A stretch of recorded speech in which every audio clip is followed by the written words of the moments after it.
할렐루야. 주의 이름으로 여러분들을 환영합니다. 우리 앞뒤 좌우로 인사합시다. 은혜 많이 받읍시다. 네. 오늘 은혜 많이 받기를 주의 이름으로 다시 한번 부탁을 드리겠습니다. 오늘은 믿음의 사람들 13번째로 라합이라는 인물을 가지고 함께 은혜를 나누겠습니다. 히브리서 기자는 히브리서 11장에 믿음의 사람들을 이야기하면서 이스라엘의 위대한 믿음의 아버지들, 믿음의 조상들에 관해서 교훈을 하였습니다. 그리고 믿음의 사람들의 믿음의 행위를 기록하면서 마지막 인물로 라합이라는 이 여인을 언급합니다. 그런데 우리가 여기서 주목해야 될 것이 있는데요. 히브리서 기자가 라합에 관해서 이야기를 꺼내면서 라합이라는 여인이 어떤 여인인가에 관해서 굳이 꼭 집어서 언급을 하는데요. 히브리서 11장 31절에 보면 믿음으로 기생 라합은이라고 말하면서 라합을 이야기하고 있습니다. 기생이란 말이 무엇입니까? 우리나라식으로 표현한 거지만 좀 유화시킨 것 같습니다. 정확한 표현은 창녀입니다. 다른 인물들을 이야기할 때 단 한 번도 그의 직업에 관해서 이야기한 적이 없었습니다. 심지어 애굽의 총리였던 누구죠? 요셉의 이야기를 할 때도 요셉이 총리 요셉이라고 이야기하지 않았습니다. 정말 대단한 입지전적인 인물인데도 불구하고 그의 직업이 정말 칭송받아 마땅한 직업임에도 불구하고 이 히브리서 기자는 총리라는 말을 꺼내지 않았는데 굳이 부끄럽게도 창피한 직업을 가졌던 여인, 창녀라는 직업을 가졌던 이 사람에 관해서는 기생 라합, 창녀 라합이라고 언급을 한단 말입니다. 라합의 입장에서 한번 생각해 봤습니다. 굳이 자신의 과거를 알고 싶지 않았을 텐데, 말하지 않아도 알만한 사람은 다 알 텐데 왜 콕 집어서 나의 과거에 비참했던 삶을 이야기할까라고 생각할 수도 있을 것입니다. 우리는 여기에서 이 히브리서 기자가 믿음의 사람들을 언급하면서 다른 사람들의 직업은 과거의 삶은 어떻다는 것을 한 번도 꺼내지 않다가 마지막 인물을 꺼낼 때에 기생 라합이라 꺼냈을까요? 이유를 한번 생각해 봤습니다. 무슨 의도로 그랬을까? 라합을 부끄럽게 하기 위해서? 당시 과거에 너는 이런 사람이었어 라고 지적하기 위해서? 아니라고 생각이 듭니다. 오히려 정반대라고 생각합니다. 자랑스러워서 기생이었던 라합이라고 말하고 싶었던 생각이 듭니다. 기생이었던 가장 비천하고 낮은 여인도 믿음으로 인해 성공했고 우리가 자랑하고 내세울 만한 믿음인이다 라고 강조하고 싶었던 것 같습니다. 그러므로 히브리서 기자가 내세우고 자랑스럽게 생각했던 즉 부끄러운 과거를 지녔던 기생 라합에 관해서 함께 우리가 찾아보면서 그녀의 믿음이 어떤 위대한 믿음인가를 함께 나누어 보겠습니다. 먼저 이 라합이라는 이름 무슨 의미를 가지고 있을까요? 굉장히 재미있는 의미가 있는데요. 욥기 26장 12절의 말씀입니다. 같이 읽어봅니다. 시작.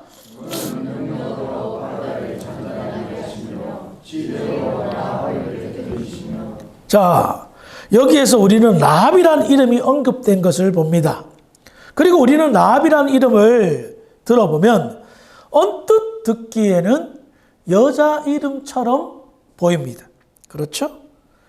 그렇지만 이 히브리인들이 가지고 있었던 정서에 라합이라는 이름은 상당히 색다른 의미를 가지고 있습니다.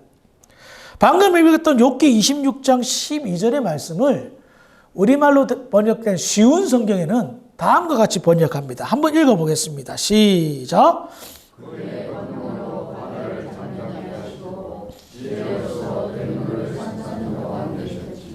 자, 이 쉬운 성경 우리말 성경에는 뭐라고 해석되어 있습니까? 라합이 예? 괴물로 해석되어져 있습니다. 그러니까 방금 읽은 이 욥기의 말씀, 하나님이 라합을 깨뜨린다는 말은 뭐예요? 괴물을 물리친다는 겁니다. 괴물을 물리친다는 의미로 사용되었다는 겁니다. 그러니 라합이라는 이름이 무슨 말이라고요? 괴물이란 말입니다. 그러니 이 여자의 이름이 상당히 의미심장한 이름이겠죠. 아무튼 이 괴물 라합은 여리고에 살고 있었는데요. 이 여인의 직업은 아시다시피 몸을 파는 창녀였습니다.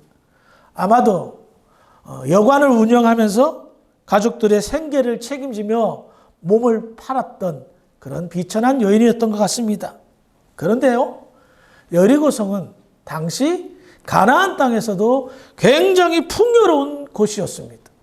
오아시스를 끼고 있었기 때문에 당시 오아시스는 생명줄, 재산줄이었어요. 물과 곡식과 가축이 넘치는 풍요로운 곳이었습니다. 그런 풍요로운 여리고성에서 몸을 팔고 웃음을 파는 여인, 무엇을 의미합니까? 자기가 살던 곳에서 가장 힘들고 어렵게 힘든 인생을 사는 그런 사람이었다는 것을 알 수가 있습니다. 낮고 천한 삶을 살았던 괴물이었던 것이었습니다. 그러므로 히브리서 기자도 굳이 창녀라는 직업을 눈에 띄게 소개한 것도 그것을 강조하기 위함인 것 같습니다. 여리고성을 점령했을 때 그 성을 다스렸던 왕이 있었고요. 권력을 행사했던 권세가도 있었고요. 모든 것이 풍요롭고 넘쳐났던 부자도 있었고요. 용맹하고 힘 좋은 권력 있는 장군과 군인들도 있었을 것입니다. 그런데 그 많은 사람들 가운데 유일하게 구원을 받고 생명을 얻은 사람은 창녀, 괴물과 그녀의 가족들 뿐이었다는 겁니다. 그럼 우리가 여기서 질문을 던지는 겁니다.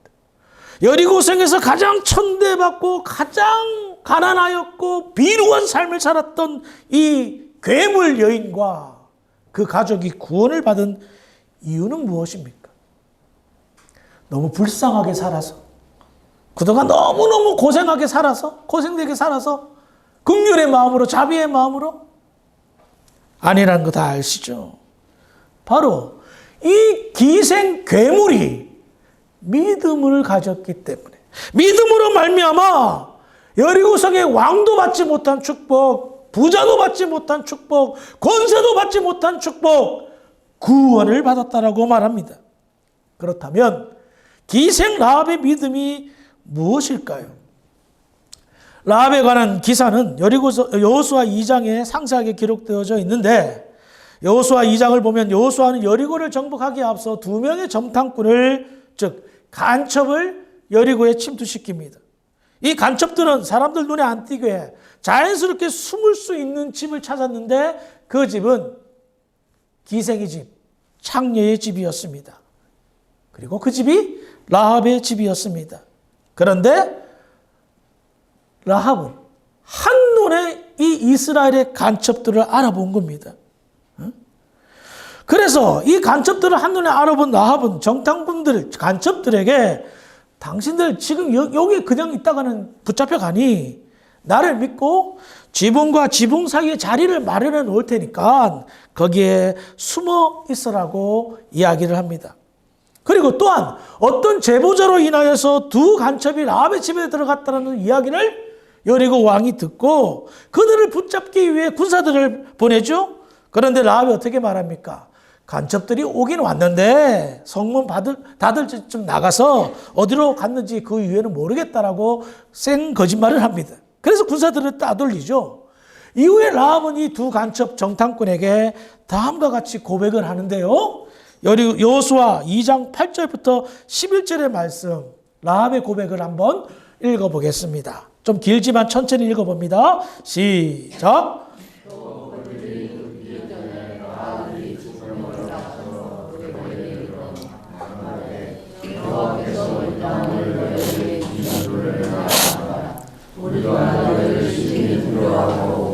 땅 주민들이 다 너희 앞에서 간담이 논하니 이는 너희가 애굽에서 나올 때 여호와께서 너희 앞에서 홍해물을 많이 하시니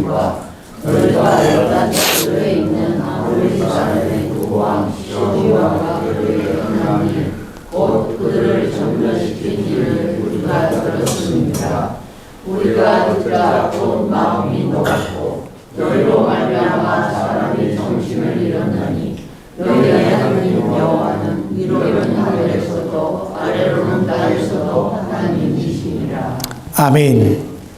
라합은 두 간첩에게 여리고의 상황과 사정, 그리고 이스라엘과 이스라엘의 하나님 여호와에 관해서 자기가 어떻게 생각하고 있는지를 이야기하고 있습니다. 지금 라합이 하는 이 말은 두 간첩이 가장 듣기를 바랬던 정보였습니다.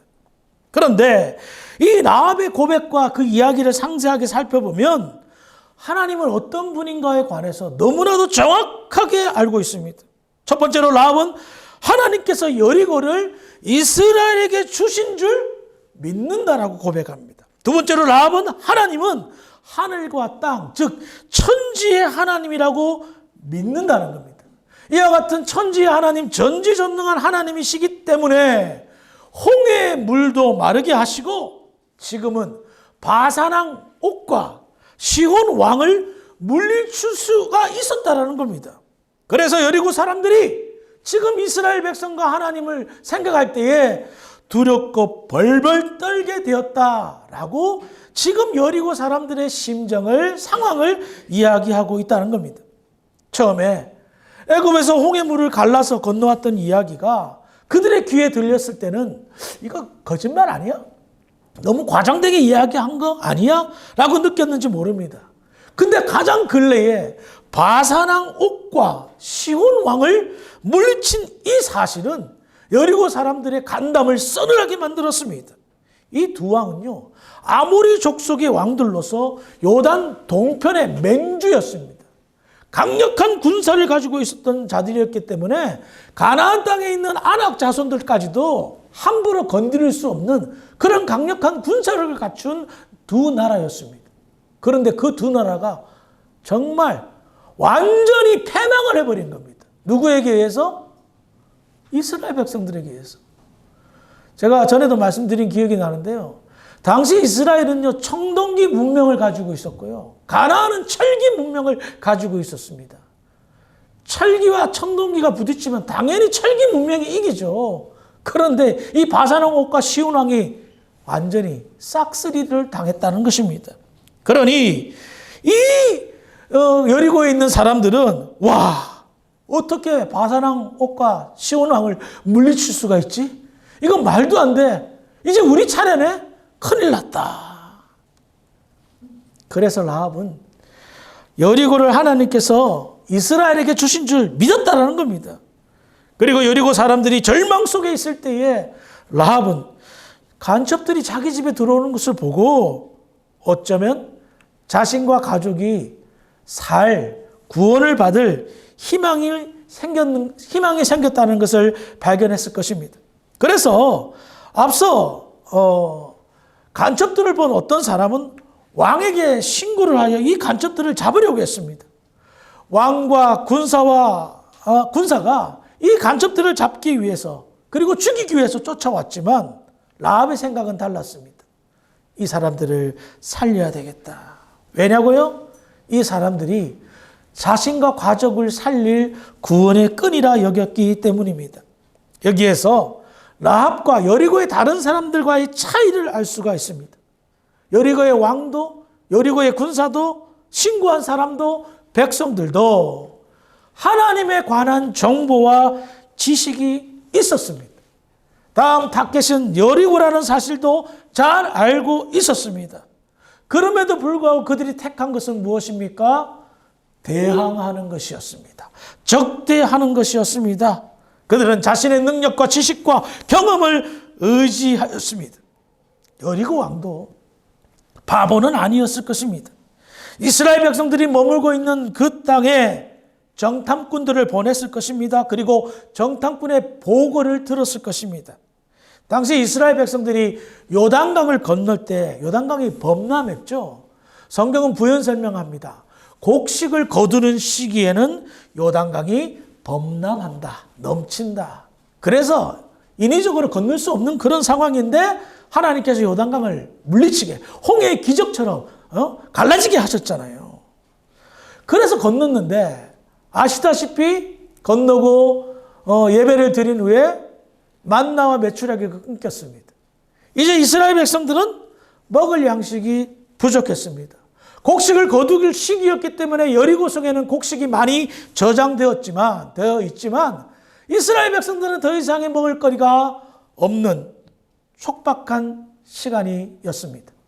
그래서 여리고 왕은 아마도 다음과 같은 작전을 썼을 것입니다. 우리 성에는 충분히 먹을 만한 양식들이 비축되어 있다. 곡식 거둘 시기였으니까.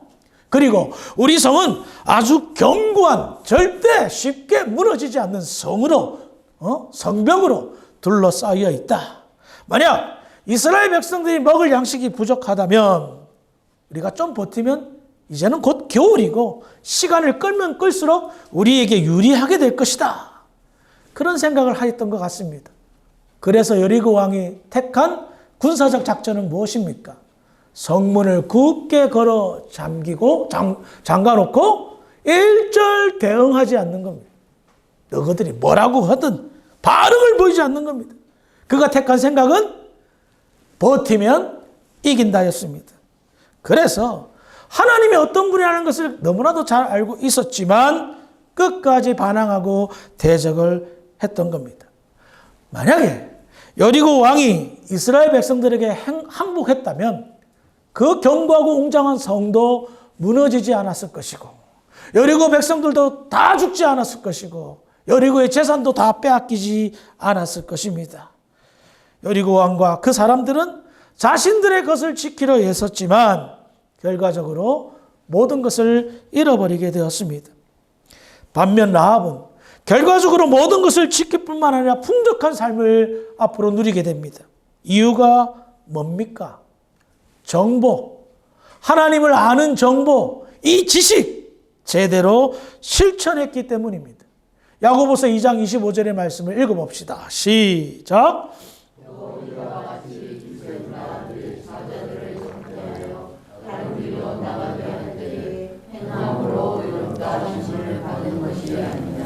야고보 사도 역시 라합을 기생으로 표현하고 있지만 즉 그 낮고 천한 사람도 어떻게 했다? 믿음을 실천해서 믿음을 그대로 지켜서 의롭게 되었다. 믿음의 모범 사례로 라합을 소개하고 있습니다. 그렇습니다. 라합은 지혜로웠습니다. 자신과 가족이 살 수 있는 유일한 길은 하나님의 사람들을 돕고 하나님을 믿는 그 믿음대로 사는 것을 택하였던 겁니다. 그래서 지혜를 발휘하여 정탐꾼 간첩들을 살리는 데 도움을 주고 정탐꾼들에게 다음과 같은 부탁, 맹세를 하여 자신과 집이 구원을 받게 합니다. 여호수아 6장 23절입니다. 시작.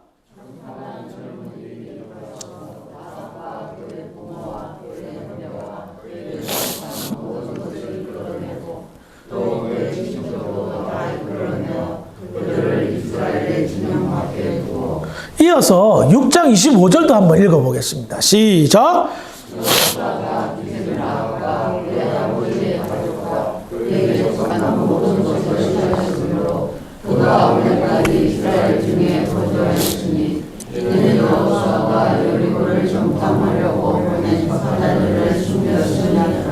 아멘. 여리고성은 아시다시피 하나님의 놀라운 역사로 순식간에 무너졌습니다. 그리고 여리고에 진입한 이스라엘 백성들은 여리고 사람들을 보이는 족족 다 죽여버렸습니다. 단 붉은 줄을 매단 그 집 라합의 집만 빼고 모든 것을 불사르고 모든 것을 죽여버립니다. 이것은 하나님의 심판이었습니다. 하나님을 믿지 않고 대적하는 무리들이 어떤 결과를 보여주는가에 관한 예시였습니다. 하지만 하나님을 믿고 행동으로 실천한 라합과 그의 가족만 구원을 받았습니다. 이 라합이 누구였다고요? 기생 라합이었습니다. 당시 세상에서 가장 비천하고 낮은 불쌍한 여인이었습니다. 이것을 통해 알 수 있는 것, 하나님의 구원 계획은 세상의 기준이 적용되지 않는다는 것입니다. 세상에서 아무리 부귀 영화를 누리고 권세가라 해도 예수 믿지 않으면 구원받지 못합니다. 세상에서 아무리 높은 지위에 있고 세상을 쥐락펴락하는 사람이라 할지라도 살아봐야 100년을 못 삽니다. 그 후엔 예수 믿지 않았기에 심판만이 기다리고 있습니다. 믿음이 없으면 100년, 200년, 1000년을 부귀영화 누려도 영원한 지옥의 심판이 기다리고 있다는 겁니다. 하지만 믿음이 있으면 인생 가운데 몇십 년을 고생하고 힘들어도 영원한 영광의 천국이 우리를 기다리고 있다는 겁니다. 하나님께서는 라합이라는 여인을 통해 크게 영광을 받으셨습니다. 선택받은 이스라엘 백성도 아닌데 이방 여인인데, 그리고 세상에서도 손가락질 받는 그런 천한 여인인데 그만한 믿음을 보지 못했기 때문입니다. 그래서 기억하시기 바랍니다. 하나님께서는 하나님이 받으신 영광을 다 돌려주십니다. 다 돌려주시는데 똑같이 돌려주시는 것이 아니라 1000배, 10,000배 이상으로 갚아주십니다. 그 증거를 찾아보겠습니다. 나에게 받았던 하나님의 영광, 하나님이 어떻게 갚으시는지를 마태복음 1장 5절입니다. 시작.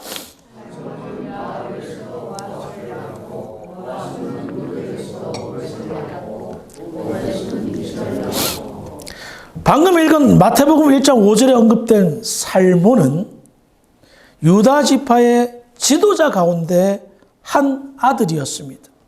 그런 유력한 집안의 아들이 누구하고 결혼했어요? 라합하고 결혼해서 누구를 낳아요? 보아스를 낳습니다. 룻기의 유명한 인물 보아스.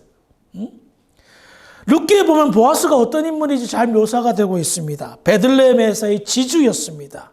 그리고 신앙이 참 좋아서 말씀대로 살았고 이웃을 베푸는데 선한 영향력을 끼치는데 으뜸이었습니다. 그래서 가난한 여인이었던 룻을 아내로 받아들여서 정말 아주 유명한 일화를 남긴 사람이었죠. 그런데 이런 선한 영향력을 끼친 보아스의 어머니가 누구다? 라합이라고 말하고 있습니다. 대충 이 말씀을 보면서 그림이 그려져요. 여리고가 붕괴되고요. 라합 가족은 라합과 함께 어디로 이주했습니까? 베들레헴. 베들레헴 이름 의미가 뭐죠? 떡집. 가장 풍성한 지역으로 이주했습니다. 아마도 여호수아는 라합과 그 가족을 풍요로운 땅에 거주할 수 있도록 배려를 한 것 같습니다. 그리고 그곳에서 당시 이스라엘에서 가장 큰 영향력을 끼쳤던 유다 지파, 가장 센 지파인 유다 지파에서도 가장 강력한 집안이었던 살몬과 결혼까지 하게 됩니다. 결혼의 과정을 성경에 설명하지 않아서 잘 모르겠지만 여러분 생각해 보십시오. 당시 여리고에서 가장 천대받고 낮았던 창녀가 이스라엘 지파에서 가장 유력한 유다 지파, 그것도 그 중에서도 가장 가문이 있는 지도자 가문에 시집을 간 거예요. 그리고 유다 지파가 분배받았던 땅 중에서도 가장 비옥한 땅 베들레헴 땅을 받은 그런 집안에 시집을 간 겁니다. 살몬과 결혼한 라합, 보아스를 낳으면서 그 아들을 어떻게 길렀을까요? 믿음으로 여호와의 신앙을 가르쳤을 것입니다. 비록 그녀는 과거의 이방 여인이었고 낮고 천한 여인이었지만 하나님을 만난 이후로 믿음으로 살았습니다. 그래서 이 아들 보아스를 길렀고 보아스는 품성이 좋고 효심이 깊은 아들로 자라나 라합의 큰 기쁨이 되었을 것입니다. 가진 것이 없고 먹고 살 길이 막막해서 가진 것이라고는 몸밖에 없어 몸을 팔았던 비루한 여인이었습니다. 그녀는 자신의 이름대로 이 세상에서 괴물처럼 살았기에 아무런 소망도 희망도 없이 절망 속에 살았는데 하나님의 이름을 들으면서 하나님의 역사를 들으면서 믿음이 생겼고 진심으로 그 믿음을 실천함으로 하나님께 영광을 돌림으로 그녀의 삶에 커다란 변화가 찾아왔습니다. 기적이 찾아왔습니다. 그토록 원하였던 정상적인 가정을 꾸렸고 너무나도 사랑스럽고 복된 아들을 얻었고 먹고 사는 것 전혀 걱정하지 않는 풍요로운 삶으로 운명이 바뀌었고 더 나아가 가장 영예로운 것은 예수님의 족보에 그녀의 이름이 올라가는 명예까지도 얻게 됩니다. 너무너무 놀랍지 않습니까? 라합의 이야기를 이렇게 말씀을 준비하고 묵상할 때에 개인적으로 이런 생각을 가져봤습니다. 라합이 돌아가셨을 때 그때의 상황들을 한번 상상해 봤습니다. 그녀가 어떻게 죽으셨을까요? 돌아가셨을까요? 제 생각에는 입가에 미소를 싹 띄우면서 이렇게 유언을 남겼을 것입니다. 내가 하나님을 안 믿었다면 어떻게 될 뻔했을까? 경상도 말로 내가 하나님 안 믿었으면 어쩔 뻔했노? 어쩔 뻔했노? 하면서 돌아가시지 않았을까요? 내가 하나님 믿어서 이렇게 마지막에 축복을 받네. 아들 보아스야, 다른 거 없다? 예수님 잘 믿어라. 예수님 잘 믿어라. 예수님 잘 믿어라. 네. 그렇게 하고 운명했을 것입니다. 여러분, 예수님의 족보에 이름이 올라간다는 것 보통 영광이 아닙니다. 아무나 오를 수 없는 명예 중에 명예입니다. 그런데 누가 올라갔다고요? 괴물이 올라갔단 말입니다. 라합이 올라갔단 말입니다. 어떻게 해서요? 고지곳대로 다 믿었어요. 하나님에 관한 이야기를 그냥 다 믿었다는 겁니다. 어떤 사람은 의심합니다. 뻥치시네, 거짓말하네. 아니야, 우리가 이길 수 있어, 우리가 대적할 수 있어, 우리가 승리할 수 있어 하며 저항했어요. 안 믿었어요. 그 사람들은 멸망당하고 심판당했어요. 하지만 그 여인은 그냥 믿었어요. 믿음이 바로 이런 거예요. 그냥 믿는 게 얼마나 큰 축복인지 몰라요. 그래요. 의심할 거 있으면 의심하세요. 그런데 결론은 믿으시기를 주의 이름으로 부탁을 드리겠습니다. 그 믿음이 나를 살리고 우리 가족을 살리고 나의 명예를 높이며 훗날 하나님의 나라의 영광 가운데 거한다는 그 놀라운 축복의 메시지가 라합의 인생을 통하여 나타나고 있다는 겁니다. 여러분이 구원을 받으셨습니까? 아멘! 그러면 여러분들의 자손들에게도 여러분들의 구원의 이야기를 들려줘야 됩니다. 예수 믿어야지만이 가장 큰 축복이요 영광이라는 사실을 알려야 됩니다. 괴물 같은 인생을 살았고 세상에서 덧없이 살았는데 내가 하나님을 믿고 예수를 믿음으로 말미암아 이제는 하나님의 나라의 소망을 가지고 하나님의 영광을 바라보며 나아가고 있다.